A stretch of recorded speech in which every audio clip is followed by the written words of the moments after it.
President Biden recently said fighting inflation is his top domestic priority. David Kamin, Deputy Director of the White House National Economic Council, is here to talk about the administration's plans to boost the U.S. economy.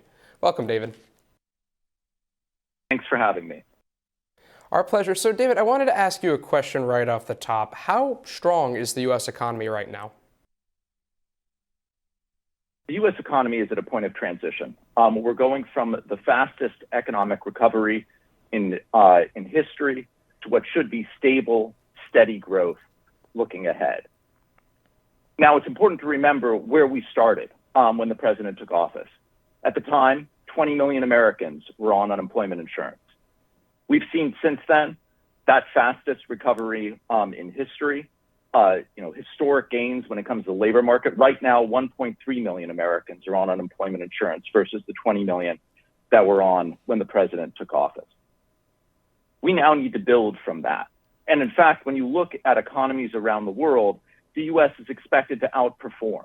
When the IMF looked where the economy was expected to be at the end of this year, it found that the U.S. economy would be significantly larger than the economy pre-pandemic and outpace the other G7 countries that we often compare ourselves to.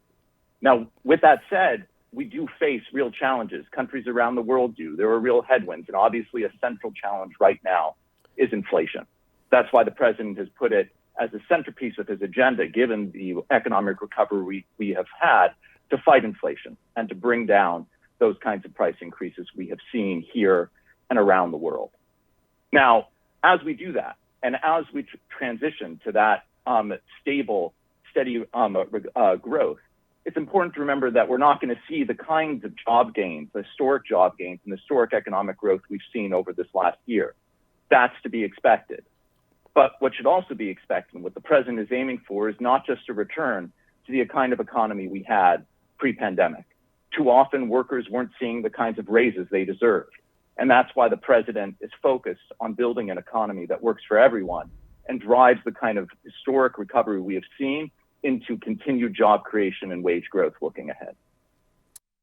Now, when it comes to taking that rapid recovery and transitioning into a more stable, sturdier pace of economic growth and job gains, what specifically is the administration doing to bring down inflation, which is, front of mind for every American family right now? Yeah. So as the president has said, given where we are right now after the kind of historic recovery we have seen, fighting inflation is his number one priority, and building on the kind of economic recovery we have seen. He is doing that through a four-part plan for addressing inflation. First is the Federal Reserve. He has appointed respected bipartisan members to the Federal Reserve, and unlike in some prior administrations, he will fight to defend the independence of the Federal Reserve as they do the job they should to meet their dual mandate of full employment and stable prices. Second, he's focused on bringing down costs for families. That includes fighting the kind of inflation we've seen as a result of Putin's actions in Ukraine, for instance, the historic release from the Strategic Petroleum Reserve, and negotiating with countries around the world to have the largest release from their reserves to help address the price increase at the pump. That also includes working with Congress to try to address costs like childcare costs and energy costs, where families deserve relief. A third part of the plan is expanding our economic capacity, because expanding our economic capacity can reduce price pressures. That includes, for instance, childcare, which I just mentioned, helps bring people into the labor force. It also includes a plan the president just rolled out when it comes to housing, expanding our housing stock to try to make it more affordable. Finally, the fourth part of the president's plan is reducing the deficit. This year, we have seen historic deficit reduction.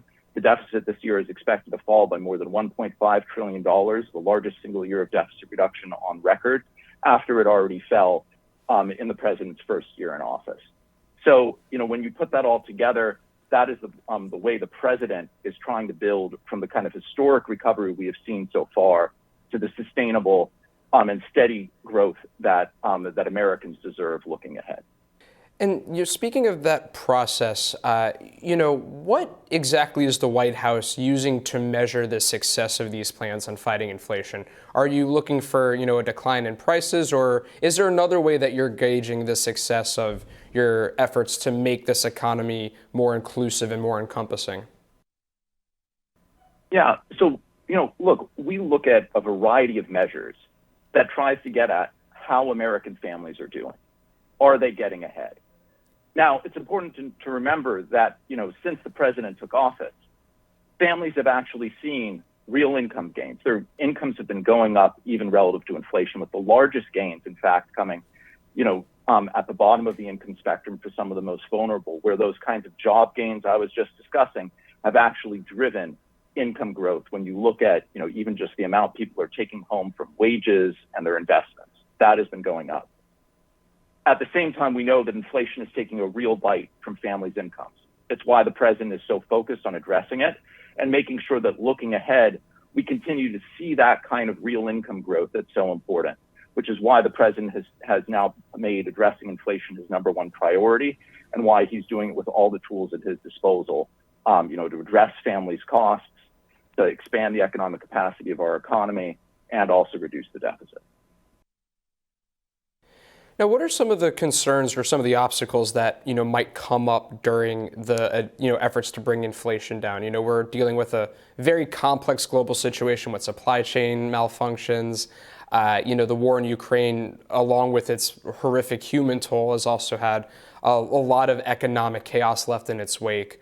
What are some of the concerns and obstacles that the White House is looking at as it tries to guide this economy to a more even-keeled pace? Yeah. So, the economy obviously faces a set of risks. Now, it's important to remember that, over, the last year and a half since the president took office, we've seen the economy outperform what many people expected when the president took office. For instance, when it comes to those job gains and the unemployment rate, that has gone down at a far faster pace than the outside experts even expected. And that's due to the president's policies. But, there are challenges here and around the world. Obviously, the pandemic itself has presented a continued set of challenges as we face, waves from COVID that have continued to affect the economy and also our supply chains. Now, the president has been focused on trying to address that, obviously with fighting COVID being a key priority, which the president has done. That is part of the reason we've seen the kind of recovery we have, and also have begun seeing signs of an economy transitioning from a COVID economy to one where you can have that kind of stable, steady growth, where we see a shift, for instance, from goods demand to services demand that can help normalize our economy. At the same time, we also have real challenges, as you were saying, when it comes to Putin's actions in Ukraine.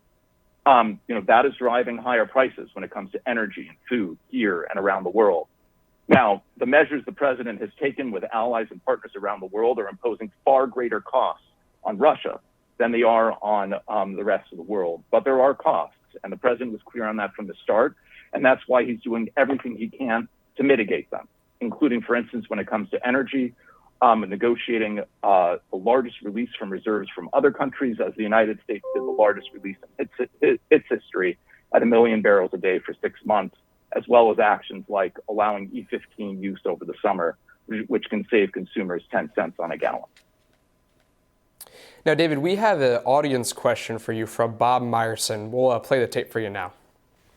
Hello, my name's Bob Meyerson. I'm chairman of 2 banks and a holding company in exurban and rural Minnesota.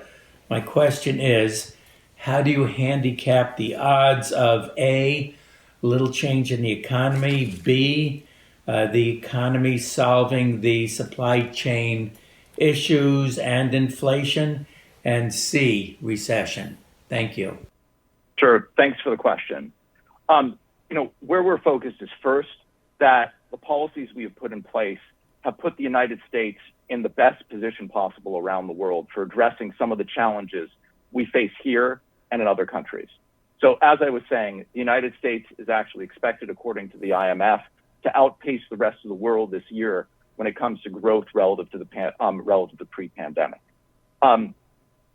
And we're also focused on doing everything we can to mitigate and address some of those risks that the economy faces. That's why the president has a plan to drive growth forward and address inflation. That's a plan that, of course, as I was saying, involves first respecting, putting good people at the Fed who are bipartisan, respecting their independence, addressing families' costs, expanding our economic capacity and reducing the deficit. In the end, where the president is focused is doing everything he can to address risks facing the economy. And it's by taking those kinds of actions the president has helped put our economy in the best possible position looking ahead as economies here and around the world face those kinds of risks from things like COVID and also Putin's actions in Ukraine.